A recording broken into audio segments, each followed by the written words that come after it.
鹿児島県の奄美大島で駆除が行われてきたマングースについて。In 1979, wildlife officials on the Japanese island of Amami Oshima released approximately 30 small Indian mongooses into the island's forests, confident they had found an elegant solution to a genuine problem. The island was home to the habu, a venomous pit viper responsible for serious, sometimes fatal bites among the local population, along with black rats that were damaging crops across the island's farmland. Mongooses had a well-known reputation as snake killers elsewhere in the world, and officials believed introducing them to Amami Oshima would finally bring the habu population under control.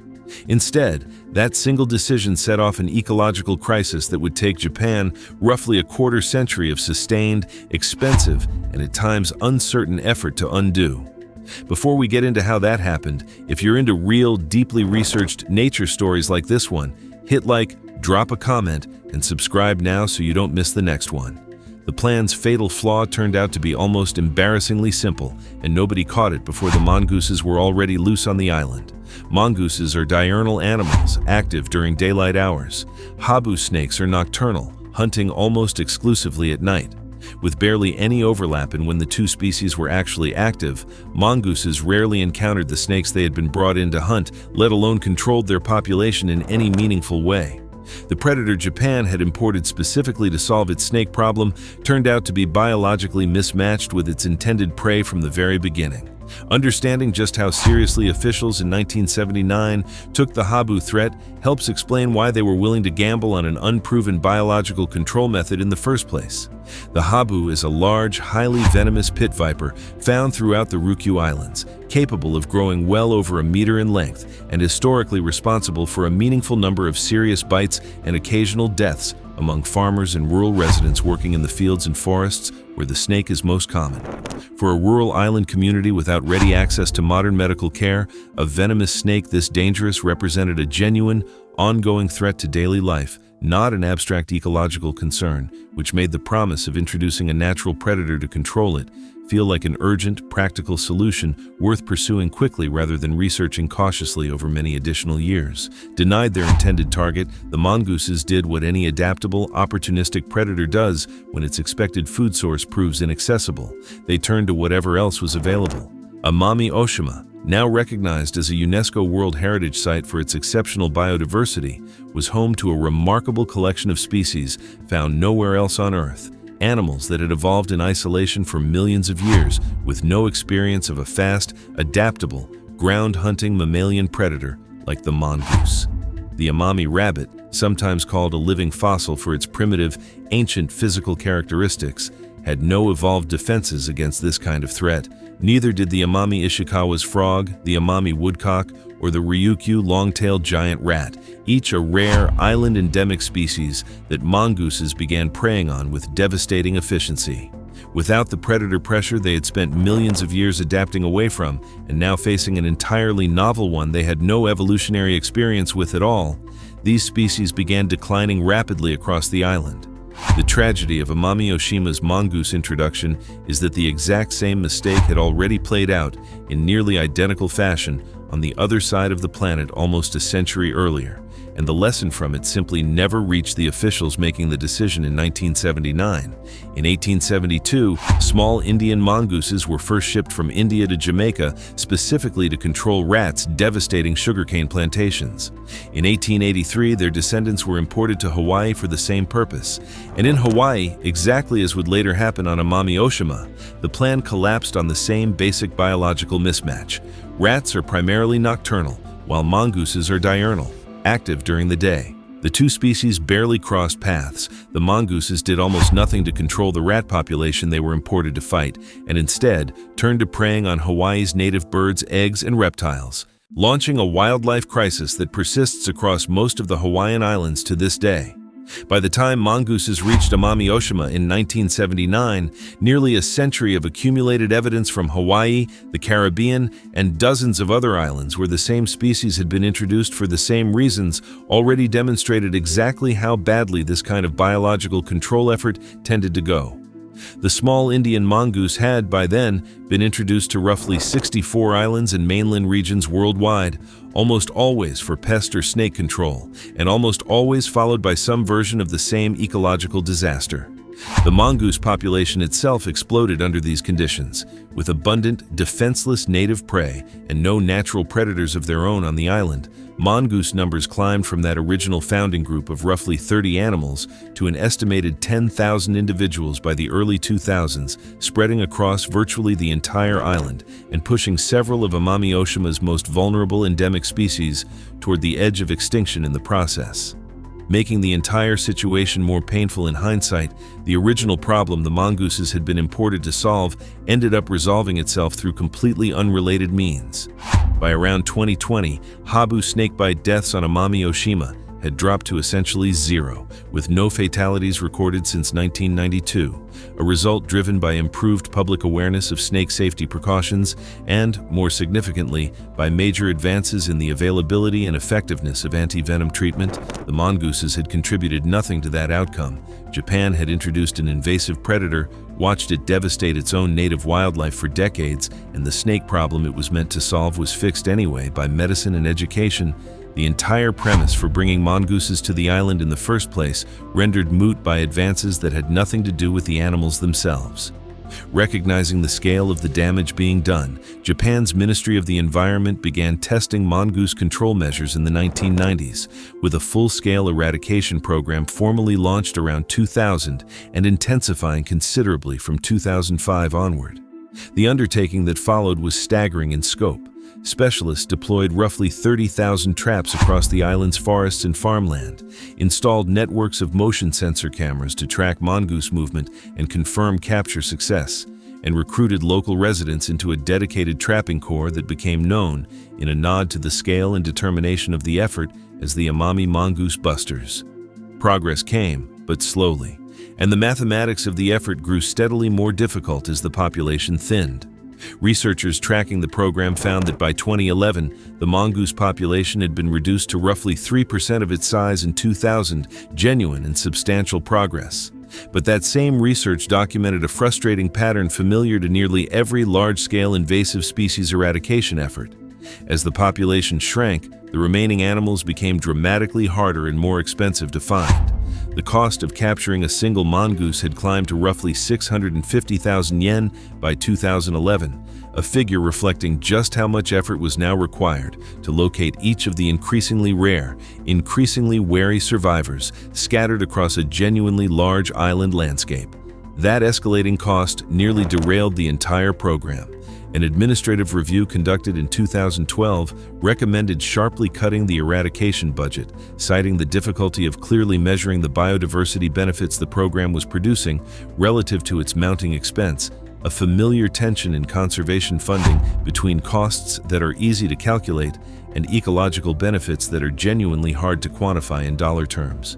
The program survived that review, helped in part by later economic research finding that Amami Oshima residents themselves valued the mongoose-free conservation effort enough to express a meaningful willingness to pay for it directly, evidence that the public benefit, even if difficult to formally measure, was real and broadly recognized. The trapping methods used during the eradication program also grew more sophisticated as the effort progressed, reflecting lessons learned from the difficulty of catching an increasingly small and wary surviving population. Early years of the program relied primarily on standard live traps baited with food, a method effective enough while mongoose numbers remained high but increasingly inefficient as the population thinned and surviving animals grew warier of anything resembling a familiar trap design. Later stages of the program incorporated detection dogs trained specifically to locate mongoose scent, motion sensor camera networks capable of confirming an animal's presence in a given area before crews committed limited trapping resources there, and, in the program's final years, statistical modeling techniques that used capture data and sighting records to estimate roughly where any remaining animals were most likely to be hiding, helping trapping teams concentrate their dwindling search effort on the areas most likely to still harbor a survivor, rather than searching the entire island uniformly. Trapping continued for years afterward, methodically working through the last most elusive survivors. Total captures across the full length of the program eventually reached approximately 32,600 mongooses. The final confirmed capture came years before anyone felt confident declaring victory, and officials waited through an extended monitoring period, 6 full years without a single additional mongoose detected anywhere on the island, despite continued active surveillance, before finally making their declaration. Judged against that global track record, what Japan eventually accomplished on Amami Oshima looks even more remarkable. Before 2024, successful confirmed eradications of established small Indian mongoose populations had been achieved on only a small handful of sites worldwide, mostly tiny islands like Codrington and Green Island off the coast of Antigua, places measured in a few square kilometers rather than hundreds. The mongoose remains firmly established today across 33 separate islands throughout the Caribbean alone, along with ongoing populations across Hawaii, Fiji, Croatia, and numerous other locations where 20th century pest control decisions introduced the species decades ago.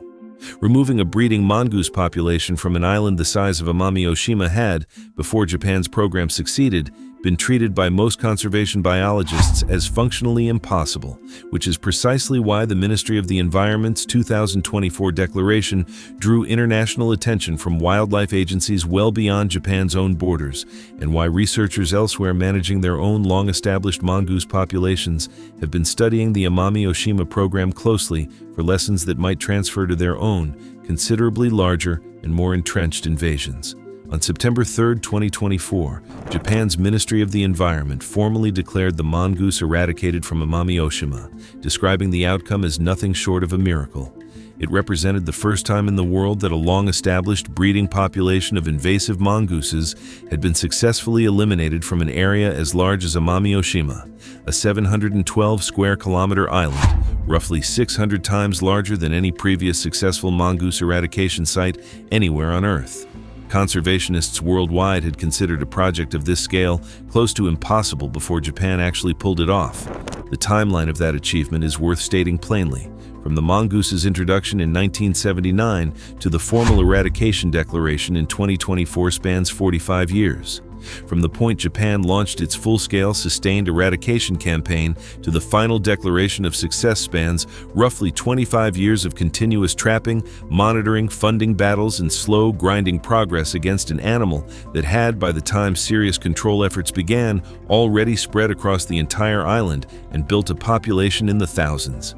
The story does not end entirely cleanly, even with eradication declared.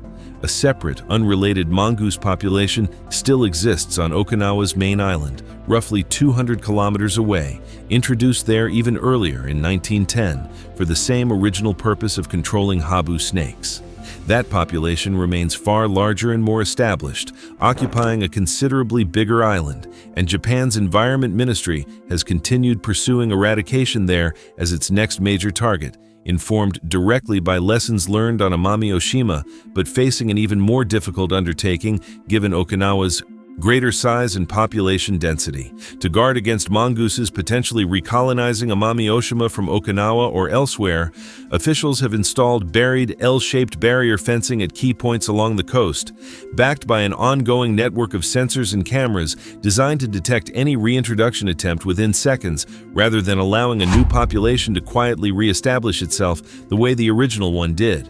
The Amami rabbit at the center of this story deserves a closer look, since its recovery is arguably the clearest single measure of whether the entire multi-decade eradication effort actually worked. Found only on Amami Oshima and the neighboring island of Tokunoshima, the Amami rabbit represents one of the most evolutionarily distinct rabbit species on Earth, having diverged from other rabbit lineages millions of years ago and retaining primitive physical traits, including shorter ears, curved claws adapted for digging, and a stockier body that most other modern rabbit species lost long ago. Conservation researchers have described it as a living fossil precisely because of how much it resembles ancestral rabbit forms found in the fossil record elsewhere in the world. Losing this species to an introduced predator would not simply have meant losing one more rare animal among many. It would have meant permanently erasing an evolutionary lineage millions of years in the making, found nowhere else on the planet, over a mistake rooted in a basic and avoidable misunderstanding of two animals' daily activity patterns.